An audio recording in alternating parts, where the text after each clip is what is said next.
નમસ્કાર દર્શક મિત્રો, આપનું સ્વાગત છે મારી યુટ્યુબ ચેનલમાં. ખાસ કરીને ટોક વિથ આકાંક્ષાની સિરીઝ કે જેમાં આપણે અવનવા એવા વ્યક્તિઓ સાથે મુલાકાત કરવાની છે કે તેમની કોઈ ખાસ વિશેષતા છે અથવા તો તેઓ કોઈ ખાસ સંસ્થા સાથે જોડાયેલા છે. તો આજે મારી સાથે જોડાયા છે the founder of sir institute mister Jagdish sir. Sir, પહેલા તો તમારું સ્વાગત છે મારી ચેનલ પર. Thank you so much. Jagdish sir કે જેઓ પોતે મોટિવેશનલ ટ્રેનર છે અને 200+ કંપનીઝમાં તેમણે આ વિષયની ટ્રેનિંગ આપેલી છે. તો આપણે ખાસ એમની સાથે વાતચીત કરવાની છે સર ઇન્સ્ટિટ્યૂટ વિશેની. કદાચ કોઈ પણ વ્યક્તિને પૂછવામાં આવે કે ઇંગ્લિશ કોમ્યુનિકેશન અને પર્સનાલિટી ડેવલપમેન્ટનો પર્યાય એટલે સર ઇન્સ્ટિટ્યૂટ. તો આજે આપણે એ વિશે જ સર સાથે ખાસ વાત કરવી છે. તો સર, મારો તમને પહેલો ક્વેશ્ચન એ રહેશે કે સર ઇન્સ્ટિટ્યૂટની સ્થાપના ક્યારે કરવામાં આવી? એક સપનું હતું કે રાજકોટને એવું કંઈક આપવું કે લેંગ્વેજનો પ્રોબ્લેમ સોલ્વ થાય, આપણે ગ્લોબલ સિટી બનાવવું છે. યસ. તો 1996માં આ સંસ્થાની સ્થાપના કરવામાં આવી, 1996. સો ઓલમોસ્ટ સિલ્વર જુબલી યર ઉપર નીકળી ગયા છીએ. અને એના પહેલાં હું કોલેજમાં પ્રોફેસર હતો, પણ મને એવું લાગ્યું કે એજ્યુકેશન સિસ્ટમ છે એમાં કમ્યુનિકેશન માટે કોઈ એટલો બધો કોર્સ નથી, કો કરિક્યુલર એક્ટિવિટી નથી. That is why I started this institute. English institute બહુ બધી છે, ઘણા બધા ઓપ્શન્સ અવેલેબલ છે, પણ સર ઇન્સ્ટિટ્યૂટના કોર્સની વાત કરું તો એમાં યુનિક શું છે? કે હવે સ્ટુડન્ટને પ્રવચન સાંભળવાથી ગમતા, ડેફિનેટલી થિયરી બેઝ લર્નિંગ છે, જે ગ્રામર સ્કૂલમાં શીખ્યા છે એ જ વળી સ્પોકન ઇંગ્લિશના ક્લાસમાં શીખવું. તો અલ્ટિમેટલી સ્ટુડન્ટ જ્યાં ઊભા છે એમના માટે કોઈ નવું કંઈ પરિવર્તન નથી આવતું. અમે કોર્સ લોન્ચ કર્યો, ટ્રાન્સફોર્મિંગ પર્સન ટુ પર્સનાલિટી. તો ઓડિયન્સ તરીકે જ્યારે બેન્ચ ઉપર બેસે છે ત્યારે તો એ વ્યક્તિ જ છે. Yes, definitely. અમે એને કન્વર્ટ કરીને સ્ટેજ પર લેવા, public speaking, confidence booster, content building, stage પર આવીને ડિબેટ કરે, રોલ પ્લે કરે, એને મજા આવે કરે. કોઈ મને કે રેસિપી બોલવી છે તો ન્યૂઝ એક્ટિવિટી છે. યસ. તો અમે એવું લાગ્યું કે કમ્યુનિકેશન સ્કિલ સ્ટેજ ઉપર ડેવલપ થાય, બેન્ચ ઉપર બેસી ન થાય. આ એક વિશેષ લઈને આવ્યા. બીજા ક્લાસની અંદર થિયરી બેઝ લર્નિંગ વધારે હતું એવું લાગ્યું અમને, તો અમે એને નવું યુનિકનેસથી લઈ આવ્યા. બધા પોતાની મહેનત કરતા જ હોય છે, પણ કંઈક નવું લઈ આવ્યા અને એ સફળ રહ્યા. એટલે એવું કહી શકે સર કે અહીંયા બધા સ્ટુડન્ટ્સ છે એ ખાલી ઓડિયન્સ પૂરતા સીમિત નથી રહેતા, એ પોતે સ્પીકર બને છે. બાકી મોસ્ટલી ઇન્સ્ટિટ્યૂટમાં એવું થતું હોય છે કે ટીચર કે પ્રોફેસર સ્પીકર રહે છે, સ્ટુડન્ટ્સ ઓડિયન્સ રહે છે. સો આ વસ્તુ અહીંની ખાસ યુનિક છે. પણ સર, સ્ટુડન્ટ્સની વાત કરીએ તો 50+ એવા સ્ટુડન્ટ્સ કે જે અલગ અલગ સિટીઝમાંથી અહીંયા આવેલા છે. માત્ર રાજકોટના સ્ટુડન્ટ્સ નહીં, પણ ઘણા બધા અલગ અલગ સિટીમાંથી સ્ટુડન્ટ્સ અહીંયા આવેલા છે. એની પાછળનું રીઝન શું છે? ખાસ કરીને વાત કરીએ તો રાજકોટની ઘણી બધી કોલેજીસ છે, એઝ વેલ એઝ ઘણા બધા સ્ટુડન્ટ જે ફોરેનમાં છે એમના રિલેટિવ્સ. તો રાજકોટથી બહાર આપણે વાત કરીએ દીવ, જુનાગઢ, દ્વારકા, પોરબંદર, વાંકાનેર, મોરબી, આ સેન્ટરની અંદર એ એક સપનું લઈને આવતા હોય છે રાજકોટ કે અહીંથી અમારો નેક્સ્ટ જે સ્ટેપ હશે એ ફોરેન હશે. We want to study abroad. પણ આ સપનું પૂરું કરવા માટે કમ્યુનિકેશન સ્કિલ ન હોય, ઇંગ્લિશમાં બોલવાનો કોન્ફિડન્સ ન હોય તો એ સપનું પૂરું નહોતું થતું. તો અત્યારે અમારી પાસે 50+ અલગ અલગ સિટીના સ્ટુડન્ટ્સ અહીંયા ઓલરેડી છે. તો સર ઇન્સ્ટિટ્યૂટના અચીવમેન્ટ્સની વાત કરીએ, વિશેષતાની વાત કરીએ, તો એ વિશે કહેવા શું માંગો છો? અત્યારે આટલો સમય પસાર કર્યો છે, એક આટલી મોટી જર્ની તમે જોઈ છે, તો એનું શું કહેવા માંગો છો? પ્રેક્ટિકલી વાત કરું તો ઘણા બધા એવોર્ડ મળ્યા છે, પણ હું એવોર્ડ કરતાં વધારે એવું માનું છું કે સ્ટુડન્ટના દિલમાં વસવું. સ્ટુડન્ટના દિલથી આપણે જે એવોર્ડ મળે ને એ સૌથી મોટો એવોર્ડ છે. ખાસ કરીને પેરેન્ટ્સ એટલા બધા અમારા માટે પોઝિટિવ છે. પેરેન્ટ્સ લવ અસ. અને ઘણા બધા પેરેન્ટ્સ એવા છે જે અવારનવાર અહીંયા આવે કે અમારા બાળકને તૈયાર કર્યું છે, અત્યારે એક આ લેવલ ઉપર છે, કોઈ વિદેશમાં મોટી પોસ્ટ ઉપર હોય, કોઈ આઈપીએસ ઓફિસર બની ગયા છે, કોઈ પીએસઆઈ બની ગયા છે, ઘણી બધી જગ્યાએ છે. તો એમના પેરેન્ટ્સ અમારા માટે સાચું કહું ને રિયલમાં અમારા ભગવાન છે. બસ એ એવોર્ડ દિલમાં જીતવાનો એવોર્ડ જોઈએ છે. બાકીના એવોર્ડ તો બધા ઘણી બધી કિર્લોસ્કર ને ઘણી બધી કંપની આપ્યા છે, પણ આઈ બિલીવ ઇન ધીસ.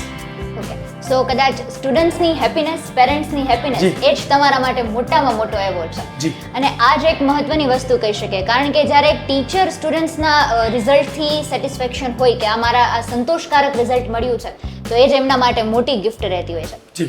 પણ સર, એક વસ્તુ મેં અહીંની નોટિસ કરી છે કે કોઈ પણ સ્ટુડન્ટ્સને ક્યારે પણ પૂછવામાં આવે કે સર ઇન્સ્ટિટ્યૂટ વિશે કંઈક જણાવો, એટલે પહેલું નામ યાદ આવે ઇવેન્ટ્સ. કારણ કે સર ઇન્સ્ટિટ્યૂટની મોટામાં મોટી ઓળખ તેની ઇવેન્ટ્સ છે. તો એ વિશે કહેવા શું માંગો? Okay, wonderful question. એકચ્યુઅલી મેં જોયું કે જ્યારે આપણે કોઈ પણ ડિગ્રી લઈએ છીએ, કોઈ પણ એન્જિનિયરિંગ હોય કે MBA હોય કે XYZ કોઈ પણ ડિગ્રી હોય, આપણે એક કુવાના દેડકા જેવા છીએ અને કોર્પોરેટ વર્લ્ડ આખું અલગ છે. પ્રેક્ટિકલી એમને અલગ જોઈએ છે અને આપણી એજ્યુકેશન સિસ્ટમ આપણને અલગ આપે છે. આઈ સો a very big gap. ખૂબ જ મોટો ગેપ હતો અને મેં બ્રિજ બનાવવાની કોશિશ કરી. મેં એક ઇવેન્ટનું આયોજન કર્યું. અમારી એક ટીમ છે, ક્રિએટિવ ટીમ. સ્ટેજ ઉપર કોર્પોરેટ ઇવેન્ટ અમે રાજકોટની prime location imperial palace, Phoenix resort, Sayaji, આવી એક મોટી કોર્પોરેટ ઇવેન્ટ. જેમ કે હું એક બિઝનેસમેન છું તો મારે ડીલર્સ મીટિંગ કરવાની હોય, મારી અંડરમાં 100-200 ની ટીમ હોય. આઈ કેન સ્પીક કોન્ફિડન્ટલી, તો જ હું એમાં એનર્જી ભરી શકું.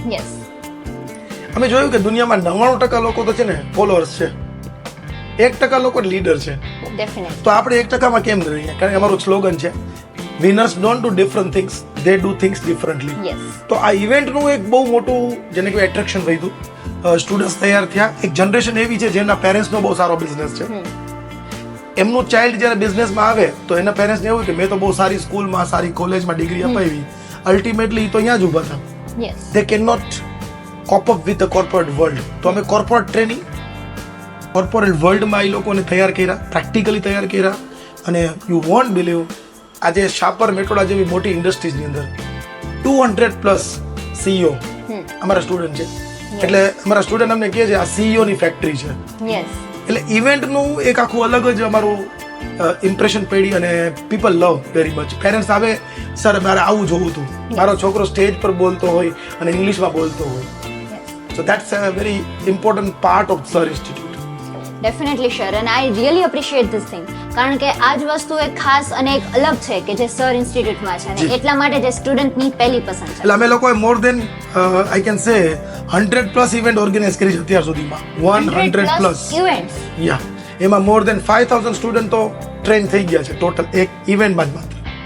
પણ સર, કોઈ પણ ઇવેન્ટ ઓર્ગેનાઇઝ કરતી વખતે બહુ બધી મુશ્કેલી આવતી હોય છે. 100+ ઇવેન્ટ, પ્રોબ્લેમ્સ તો આવ્યા હશે, તો એને ઓવરકમ કેવી રીતે કરે? રસ્તો નહીં મળે તો રસ્તો કરી જવાના, એમ થોડા મૂંઝાઈને મરી જવાના. C, when you are in comfort zone તો પ્રોબ્લેમ તો આવવાના જ છે. પણ we have to face the problem and we have to overcome the problems. મને એક બહુ સારી વાત શીખવા મળી હતી કે કોઈ પણ કંપની જે તાળું બનાવે તો ચાવી તો હોય જ. તો આપણું ધ્યાન સોલ્યુશનમાં હોવું જોઈએ. People focus on problems. નથી થતું. We focus how can we do that. Definitely. So ચાવી ગોતી લઈએ છીએ, સોલ્યુશન ગોતી છે. We are part of solution, we are not part of problems. તો ઇવેન્ટ અમે અને ગ્રેસ ઓફ ગોડ, અહીંયા ડિવાઇન પાવર છે, ઈશ્વર છે, એની સાથે અમે કનેક્ટેડ છીએ. અમે એથિકલી કામ કરીએ છીએ, દરેકનું ભલું ઈચ્છીએ છીએ. તો ભગવાન પણ અમારો સાથ દે છે. અને સર, એક બીજી વાત કરીએ ને કે અહીંના સ્ટુડન્ટ્સ માટે સૌથી મોટામાં મોટો રેફરન્સ છે આપણું સોશિયલ મીડિયા પેજ. કોઈ પણ સ્ટુડન્ટ્સ છે એ રેફરન્સ થી આવતા હોય તો કોઈ બીજા વ્યક્તિના રેફરન્સ થી આવતા હોય, પણ અહીંયાનું રેફરન્સ છે આપણું સોશિયલ મીડિયા પેજ કે જેમાં આપણા સ્ટુડન્ટ્સની અવનવી એક્ટિવિટીઝ આપણે ડેઈલી પોસ્ટ કરતા હોઈએ છીએ. તો સોશિયલ મીડિયામાં એવું યુનિક શું છે? ઓકે, એક પ્રશ્ન ઘણા સમયથી અમારી સામે હતો. જો કે ઓલરેડી સોશિયલ મીડિયા નહોતું એના પહેલા સર ઇન્સ્ટિટ્યૂટ વર્ડ ઓફ માઉથથી ચાલતું હતું. ઓકે, કે તમે તૈયાર થયા તો તમારા ફેમિલીમાંથી, ફ્રેન્ડમાંથી અહીંયા 4 સ્ટુડન્ટ આવતા. ધીસ વોઝ ઓલરેડી, એટલે માર્કેટિંગ તો કોઈ દી કરવું જ નથી પડ્યું. સર ઇન્સ્ટિટ્યૂટની ક્યારેય તમે જાહેરાત ક્યાંય નથી જોઈ. આટલા અમારા 30 થી 32 વર્ષના અમારા જે કરિયર છે એમાં એડ કરી જ નથી. પણ થોડા સમય પહેલા એવું થયું કે સોશિયલ મીડિયાનો ટ્રેન્ડ બહુ વધ્યો. Parents are also interested. પણ અનફોર્ચ્યુનેટલી કેવું થાય, પેરેન્ટ્સ અને સ્ટુડન્ટ વચ્ચે જે કમ્યુનિકેશન છે એમાં ગેપ આવતો હતો કે એ એવું ઈચ્છતા હતા કે અમે અમારા બાળકને, અમારો સ્ટુડન્ટ છે ઇંગ્લિશ બોલે છે એવું અમારે જોવું હોય તો શું કરવું. તો અમે લોકો એક પ્લેટફોર્મ બનાવ્યું સોશિયલ મીડિયા. તો એના ઉપર અમે લોકોએ પોસ્ટ કર્યું તો પેરેન્ટ્સ ઘરે જોઈ શકે. કોઈ દૂર બેઠા છે, અત્યારે માનો કે કોઈ દીવ બેઠા છે તો રોજ રોજ તો નથી આવવાના, દ્વારકાવાળા પેરેન્ટ્સ નથી આવવાના. તો અમે લોકોએ બધાને એક પ્લેટફોર્મ પર લઈ આવ્યા. તો સોશિયલ મીડિયામાં યુનિક છે, અમે લાઈવ ખૂબ જ કરીએ છીએ. નો સ્ક્રિપ્ટ, સ્ક્રિપ્ટ જ નહીં.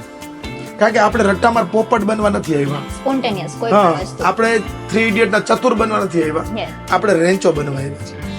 તો સ્પોન્ટેનિયસલી સ્ટુડન્ટ બોલે અને પેરેન્ટ્સ ખુશ થાય. અને તમે બિલીવ નહીં કરો, રોજ રાત્રે અમારા જે કોમેન્ટ બોક્સ હોય ને એમાં પેરેન્ટ્સના એટલા રિવ્યુ હોય ને કે અમે પ્રાઉડ ફીલ કરીએ છીએ કે અમારું બાળક સર ઇન્સ્ટિટ્યૂટમાં છે. અહીંયા 10 વર્ષથી લઈ અને 70 વર્ષના સ્ટુડન્ટ છે ઓલરેડી. Yes, definitely sir. અને પણ સર, એક વસ્તુ છે કે એક સમય આવ્યો હતો, કોરોનાનો સમય, અને પેન્ડેમિક વખતે ઘણી બધી એવી ઇન્સ્ટિટ્યૂટ છે, ઘણા બધા એવા સ્ટાર્ટઅપ્સ છે જેને આપણે કહી શકીએ કે જે શરૂ થયા હતા, ઘણા બધા સક્સેસફુલી રન થઈ રહ્યા હતા, પણ એ બંધ થઈ ગયા. પણ સ્ટીલ સર ઇન્સ્ટિટ્યૂટ કોરોના દરમિયાન પણ એવી જ રીતે સ્ટુડન્ટ્સને એમનું પરફોર્મન્સ સ્ટુડન્ટ્સ પરફોર્મન્સ આપી રહ્યા હતા, સર ઇન્સ્ટિટ્યૂટ વર્ક કરી રહ્યું હતું, તો એની પાછળનું કારણ શું? See, our life is like a roller coaster. Yes, You cannot expect every time same thing. Same thing. Okay. આમ ગયા છીએ, આમ ગયા છીએ. Ups and downs, હા, yes. અમે સ્ટુડન્ટને શું શીખવે ખબર છે? ફન એડ્યુકેશન, આનંદ કરતા કરતા આપણે ભણીએ છીએ. તો Okay. પહેલા હું તો હેપી હોવો જોઈએ. Definite. Happiness is first priority at our institute. Okay, તો આ સમય દરમિયાન મેં ભગવાનને શું પ્રાર્થના કરી ખબર છે? કે મુશ્किल वक्त में कुछ लोग बिखर जाते हैं और कुछ लोग निखर जाते निखर जाते हैं. અમે એવું વિચાર્યું કે તમે અમને કંઈક ને કંઈક છે ને પોઝ આપ્યો છે, આરામ આપ્યો છે, તો કંઈક શીખીએ. ચાલો, તો અમે લોકોએ નવું લર્નિંગ કર્યું, મૂંઝાણા નહીં, સર્વાઈવ કર્યું. ક્લાસ 2 વર્ષ સુધી ઓલરેડી બધું બ્રેક હતું, નો પ્રોબ્લેમ. અમે ઇનોવેટિવ આઈડિયા લઈ આવ્યા, ઘણું બધું ક્રિએટિવ લઈ આવ્યા.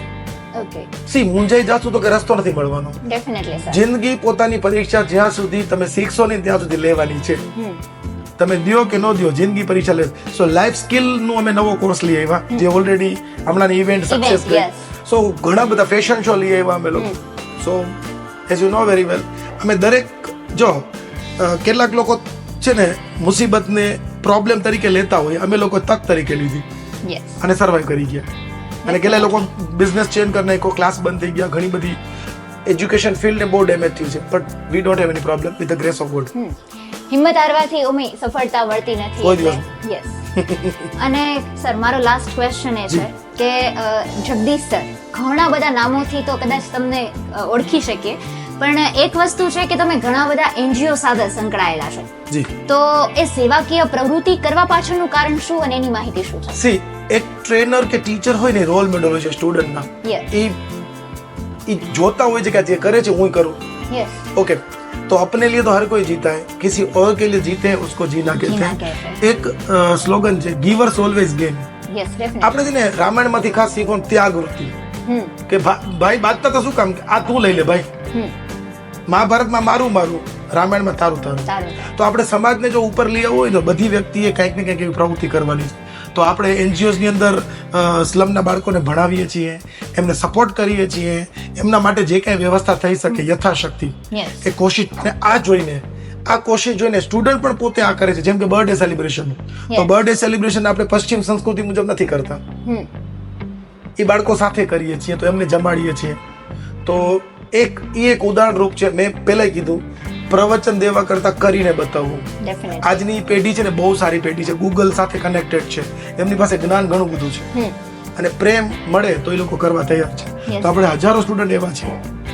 રિસેન્ટલી જ હમણાં જ આપણે એક્ટિવિટી કરી અહીંયા રાજકોટમાં એનજીઓમાં, તો સેમ એક્ટિવિટી અમદાવાદમાં આપણા સ્ટુડન્ટ છે એ કરી, બહુ મોટા Inspiration, બિઝનેસ. yes. તો આ રીતે મલ્ટીપ્લાય થાય છે. તો એનજીઓમાં પર્પઝ આ છે બસ.